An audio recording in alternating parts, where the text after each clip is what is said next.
I cover news related to money and the financial crisis around COVID, but I only have a limited amount of airtime to share what I think are really some of the most important stories happening right now. People are in crisis. They're being furloughed or laid off, or they can't find a job worth taking. Maybe they're sick or taking care of someone who's sick or high risk and afraid to work. Can you really take care of your kids and go to work when there's no daycare or school? And did you even get your unemployment? People tell me all the time they're hopeless or scared, and I get more and more messages from people on the verge of homelessness. I want to talk about Band-Aids. I want to find real solutions, and I want to get people out of this hole. Hopefully, we can do it together. So we're going to give this a whirl. This is Monetarily Speaking.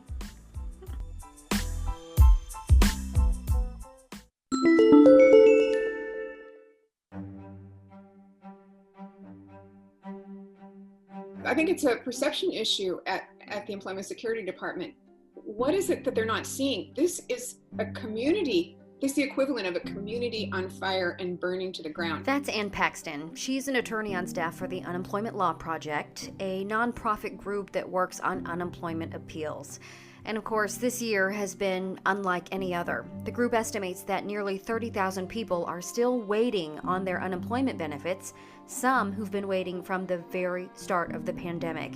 And the group is running out of practical answers to help people. Contact your legislators. That has helped a few people. But we're talking about tens of thousands of people. I spent some time with Ann, plus the executive director of the group, John Tierpak, to get an idea of what they are seeing every day and where they think the ESD went wrong.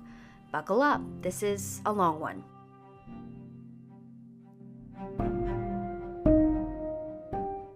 Here we are in September now. Some people have been waiting since, March? March. What are you seeing the most today? You're still getting hundreds of phone calls a day. Yes. Every week we get hundreds and hundreds of calls, and this hasn't stopped. This has been going on for months. We've get calls from people who had a few weeks of benefits and who were cut off, people who provided their ID, and yet they're being told that they haven't provided their ID. We are getting calls from people who are being told they have to pay all of the money back that they've received, even though that's an error. Not my department is not an answer. They have 1,700 people. They need to figure out what they can do to address this. It's beyond horrific.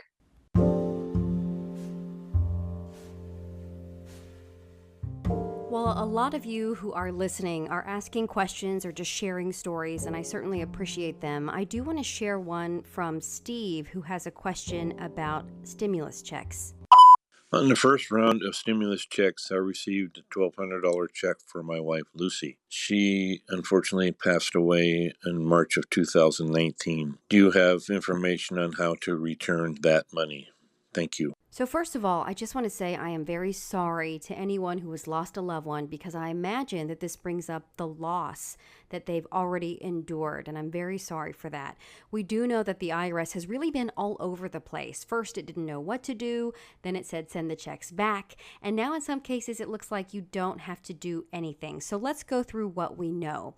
If you are sitting on an uncashed paper check, the IRS says it's now been canceled. That's the latest information out there. We need to get people their decisions faster. I mean, it's as simple as that. We have to do everything that we can and to get people their decisions faster. If you've been denied unemployment, you have a right to an appeal hearing. The problem is it's backlogged. In fact, the Office of Administrative Hearings has hit its peak of appeals requests. In September, there were more than 8,000 requests for hearings, and a little more than 2,800 were actually scheduled. You might be asking why. Well, I talked to Josh Sunt, the Deputy Chief Administrative Law Judge at the Office of Administrative Hearings, which is the independent agency that looks at appeals. How does the OAH work with the ESD? One way to think of it is that they are sort of upstream in the process. When people apply for unemployment benefits, they do that at ESD using ESD's systems. And then if they disagree with the decision they get from ESD, they have the right to appeal that decision to an independent agency, and that's us. And we schedule a hearing, we hear their testimony, we look at the evidence, and we make a decision as to whether ESD's decision was right or wrong. And we often are looking at a lot more information at that point in the process than ESD looked at originally. So sometimes it's not a matter of, well, we're overturning their decision. It's more like, well, we're just looking at a lot more information, so we have better grounds to make a complete decision. How normal is it for the Office of Administrative Hearings to flip someone's disqualified notice or disqualification notice than how it's comparing to now? I can't answer that very precisely now. It happens, and I'm just guessing here, making an educated guess, that it's probably on the order of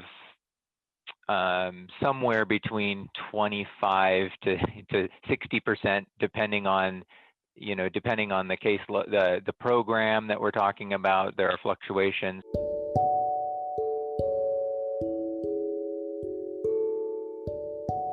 This is a story about the 1K Project, which anonymously matches families in need to sponsors during the pandemic. This aired on King 5 on July 6.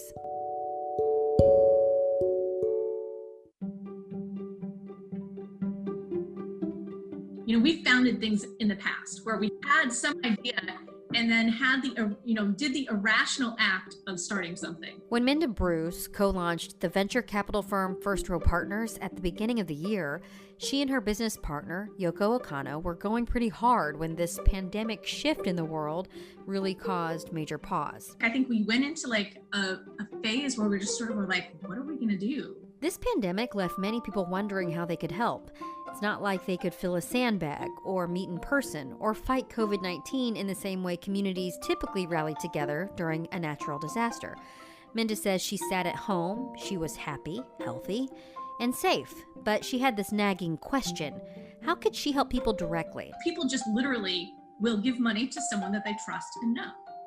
And we thought, well, how can we bring that? How can we just scale that? This startup entrepreneur started investing in the idea to provide direct payments to family, giving them direct money. As thousands of people find themselves stuck in this unemployment queue, a lot of people are turning to social media to find answers on how to get their claims paid. And some people surprise themselves by turning to Facebook for not only answers, but also for some comfort. We talked to 4 people here: Steve, Milena, Tim, and his mom, Dawn. Just normal people who in some ways have turned into leaders for others on social media and who've also endured their own ups and downs, including homelessness during this crisis.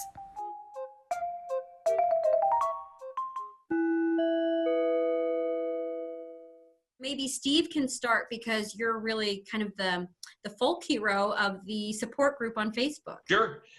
So my name is Steve Weaver. I am a bartender for Hyatt Hotels. I was laid off, obviously, in mid-March due to the pandemic. I waited a full 10 weeks for my benefits, at which point I was living in my car. So right around the 2-month mark, I realized that nothing was going to be done if I just sat around and waited patiently, which I tried for some time. So I drove up to Olympia in my car and started hanging out outside of the Employment Security Department office with a sign and just kind of trying to bring attention to the problem. Milena, can you share your experience? Because at first, I know you were having a positive experience with ESD. Yeah. Are you still having a positive experience? I wouldn't say it's negative, but I'm getting to a point where I'm not sure what's going on. And I think that's because ESD has a habit of, I guess, not talking across the different sections. So words can be written on the website that are very different from what we see in the portal, and then it generates confusion. The CARES Act took care of me for the additional 12 weeks, which will be up for me in about 4 weeks. Tim, what about you? How are you doing? I have had trouble since, I'm not sure exactly what day I filed. I think it was March 28th. Yeah. So I have been waiting on my benefits for upwards of 15 weeks now and have not seen payment. What do you guys think that the ESD can really do? They've been hiring people and they're trying to push these claims faster, but what can they really do? So with Working Washington, we have they drafted an open letter, probably about 2 months ago. I want to say it was mid-May that it was published and put out to gather signatures. But the suggestions on there were, first off, baseline eligibility should be able to be determined within 7 days. I think a lot of need for individuals to call in and send messages for basic things, because my claim is pretty straightforward, could be eliminated very quickly by making sure the language matches up. The best advice that I'm getting from people, from economists or just, consumer experts, is really to use the resources that we have in the community right now as Band-Aids. So going to, getting your EBT card, or using the free school lunches if you're a family, or getting rental assistance. I hate that we're giving that as the best resource information, but I am curious because there are people who are still going to be waiting. Do you have any resources that have helped you Band-Aid this situation while when you were waiting? For me, what helped the most was Facebook. It's crazy to me, but it wasn't Facebook from the Employment Security Department. It was going to their page and looking through the comments. It was doing a search in the Facebook search bar for Washington Employment Security and then the issue that I had. If you're having difficulty with teleworking and it really is hard or impossible to do your job while looking after little kids, you're absolutely entitled to ask for this leave.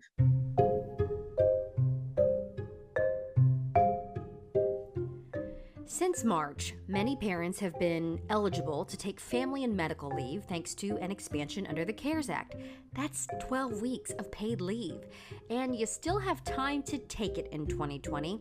We sat down with Karen Jones, a partner at Stoll Reeves, who works in the Labor and Employment Group. She is a mom of 2 who's teleworking, but thankfully one who also knows the law.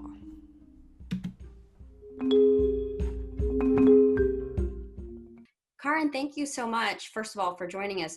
What is your day-to-day role like when you're in the Labor and Employment Practice Group? What does that mean? Yeah, well, we represent companies of all different sizes and advising them on employment issues, and then also litigate. So if we end up having a situation where somebody is facing a lawsuit related to employment issues, we represent them there too. Have you been busy lately because of the coronavirus? Yes, yeah, especially at the beginning of the pandemic when businesses were really facing a lot of unique issues that none of us had ever seen before, and situations involving closures and layoffs and unfortunate things like that, yeah. We know that Congress expanded the Family and Medical Leave Act in March.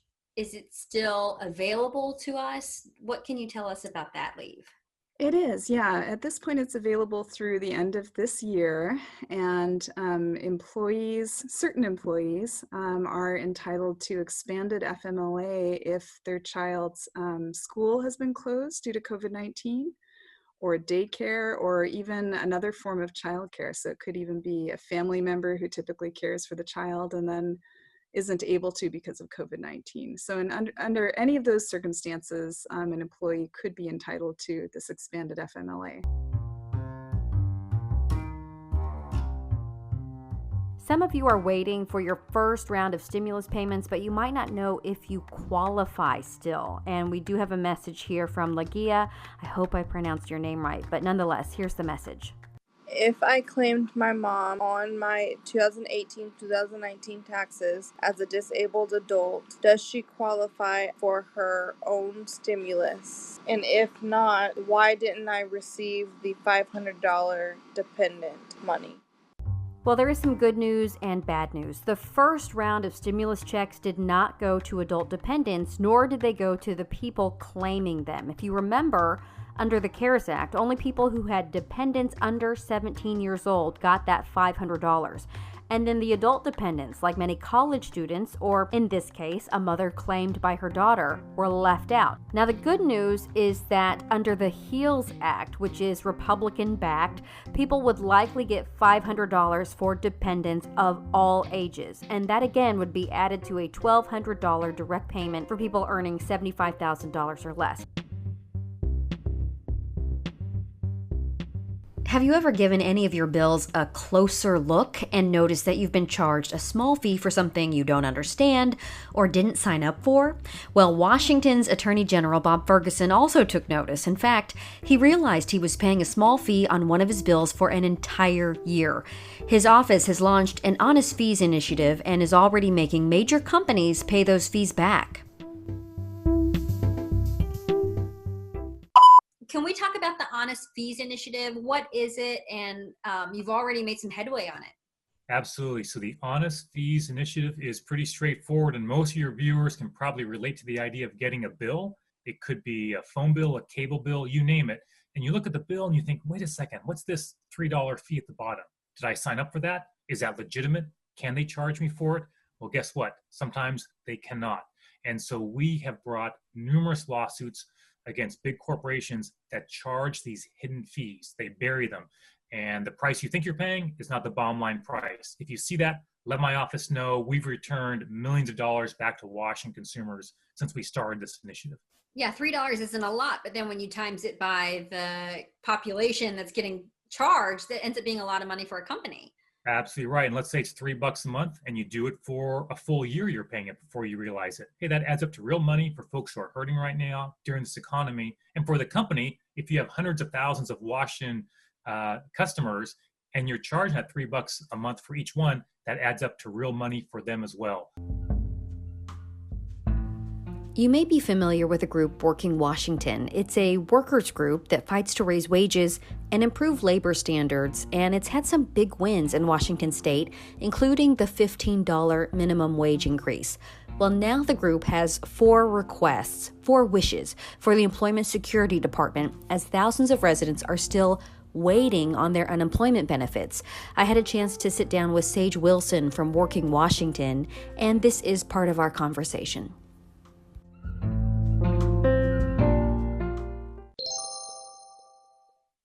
What is the latest with unemployment? Well, there's a couple things going on right now. One is that with the new wave of restrictions, we're expecting, I think everybody's expecting there to be another spike in claims as places shut down to keep people safe and healthy. That means people losing work. And because of that, it's just critically important that the unemployment system really step up and address some of the problems they had the last round. There was this big wave of spikes, and we have some specific recommendations on what we're calling them to do to make sure that, what this is all about is making sure the system does what it's supposed to do, which is pay benefits to people who lose work so they can take care of themselves. What are some of your specific recommendations? Yeah, so we have 4 big ones. One is to put a moratorium on collections notices and garnishments and overpayment notices. A lot of you are still waiting on your unemployment, and you say you are running out of essentials. Plus, I just know a lot of people are completely strapped, whether it's working from home, doing online learning, taking care of your kids. There is just so much going on right now, and people are really concerned. I want to share something from Kevin. It's kind of a twofold here, but Kevin says, everything was fine until May when I received a notice saying they, the ESD, needed more information due to an identity issue. That problem was solved fairly quickly.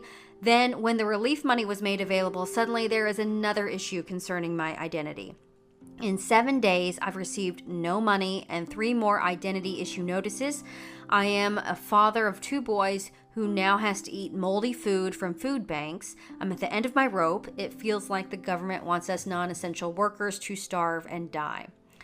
I hate hearing this from Kevin. And Kevin, if you're listening, I'm so very sorry.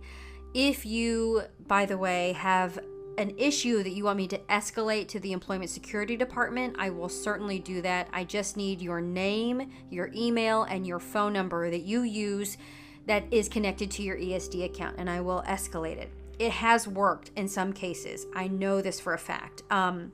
However, let's talk about the essentials, the food part, because the food part really bothers me. We don't want anyone to eat moldy food. We don't want anyone to think that they have to starve during this pandemic, and especially if you have kids. So I want to at least get to that part, okay? If you remember, during the summer, the USDA worked with schools to provide breakfast and lunch for all kids younger than 18. And really, this is like for 1 to 18-year-olds. That program has now been extended to the end of the year.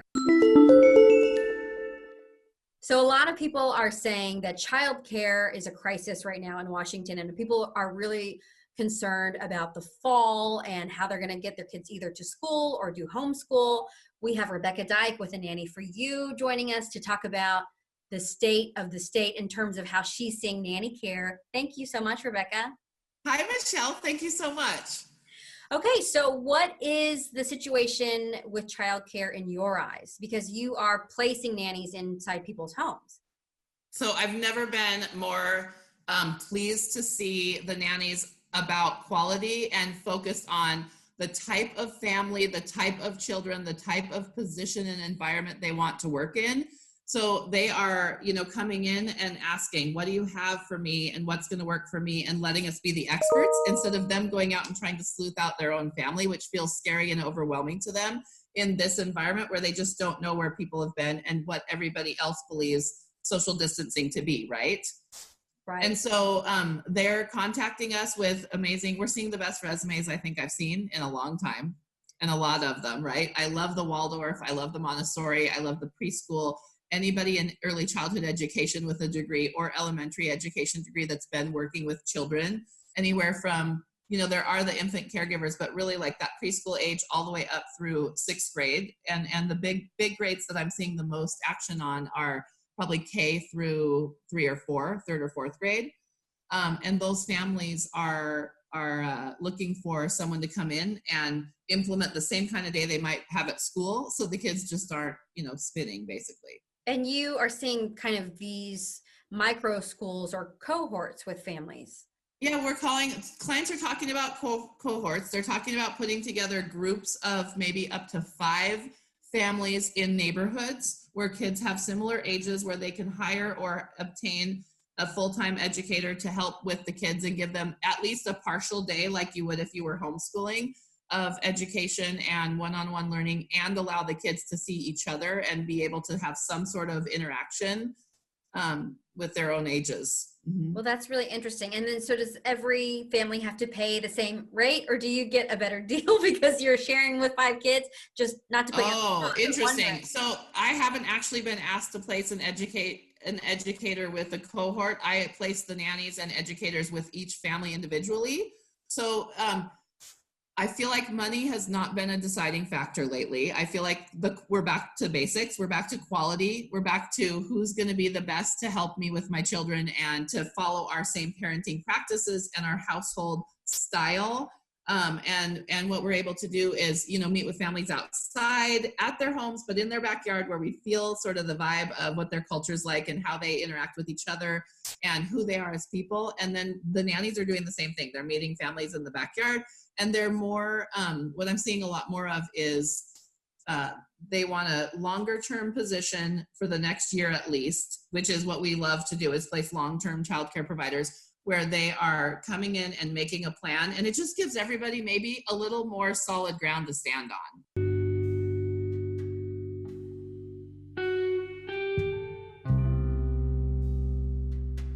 Because so many people have found themselves turning to each other to help with unemployment questions, I thought we would ask Steve, Milena, Tim, and Dawn from the Real People, Real Unemployment Problems, Maybe Real Solutions episode to answer 3 unemployment questions. I was thinking maybe if I could find 3 questions really quickly, if you have seen it and maybe you could give guidance to people. I know that sounds kind of crazy, but maybe if that's potential. How it's been. That's not crazy. That's how it's been. That's how I get off. This is from Bernadine. She says she has been on furlough since March 30th and still hasn't received any money from unemployment. They denied her first claim. I sent proof from my employer that I was on furlough, proof from my doctor that I am high risk and cannot be out in the public due to my heart. I have filed an appeal. I'm still waiting to hear back. What should I do? My suggestion would be to email her state level legislators. Well, I personally did not have success doing that. There are tons of people that have, and at this point, there's you literally can't even call the department. So there's that may be the only thing that can get her case pushed through. I'm in consensus with that. Yeah, I was gonna say until the 19th when they open up phone lines. I don't know much else you can do at this point. How about this one? This one is from Mitchell. I filed my weekly claims for the weeks ending June 20th, June 27th, July 4th, July 11th. They all say pending. So I have been waiting to get paid since June 20th. It also says pending $0. I don't know why it says zero when I'm supposed to be getting paid more than that for my claims. I had a pending $0 for several weeks while my identity needed to be verified. So he might want to look in the pending issues tab to see if there's anything outstanding, because that's the only time I've ever seen that, especially if he was receiving payments before those last 4 or 5 claims. There might be a pending issue in there. I'm currently getting paid regularly, and I've noticed when I file my weekly claim every week, it'll initially say processing web. Then after about 24 hours, it goes to pending and it says pending $0. And then usually the day before they're going to pay, which I file Sundays, and usually that's Wednesday, it'll say paid, and it'll have the amount. So it's a weird automated computer system. The zeros don't necessarily mean anything. And also it matters if you are looking on your phone or on a computer. That was something else I noticed too. Sometimes when you pull up your claim on a phone, they'll all say $0, but if you go up and you change that view to an actual full website view, all of a sudden it shows the amounts. Yeah, you go to the menu tab and change it to desktop view. Yep, exactly. Full desktop view. But, in this case, it sounds like he's not getting paid yet. So there may be another issue there, and I think he probably needs to go in and check and see if there are pending issues. Angie says, I am full-time employed and filed standby on March 18th or shortly thereafter and received an account number but never received the link to file weekly. I have tried everything and of course I can't get through on the phone. Have you heard anyone else with this issue and how did they solve it? I appreciate your input. I could use the unemployment and the $600 as well. I get my question would be whether or not she was able to set up a Secure Access Washington account. If she was given the account number, I would assume so, but that they typically, once you're in there, you are given the option to file the weekly claim. I would just need a little more information about that one. Yeah, I was kind of thinking that if she already has a SAW account, if she went into manage my claim, you have to sometimes go into that PEUC link, which is really confusing.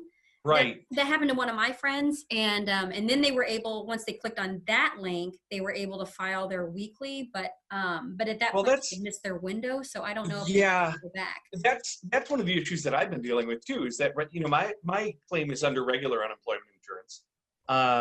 But every time I log into the system, I'm now being prompted to file a PUA weekly claim, which makes no sense. And of course I haven't filed it because I feel like that's going to throw me back into adjudication. But the system has tons of glitches that make no sense. So it certainly wouldn't surprise me if she was just simply unable to file her weekly claim. That's a tough one. That's one where I kind of feel like, same with Tim's situation, they actually need to speak to a live body. And unfortunately, right now, there's nobody available to talk to. Well, I'm hoping that on the 19th, I mean, that would be the second extension. So the third week in a row, people haven't been able to talk to someone. I'm hoping that changes soon. Thank you so much for your voices. Milena and Steve, I have looked for your posts and have looked for your answers. So I really appreciate all that you're doing for the community in ways that you may not have known that you're helping the community in some cases. But I really do appreciate it. Oh, thanks for having us. I really appreciate the coverage. Thank you, Michelle. Thank you, and good luck to you. Thank you very much. All right. Take care, guys. If you need help with an unemployment question, let me know. Just send me a message on Anchor.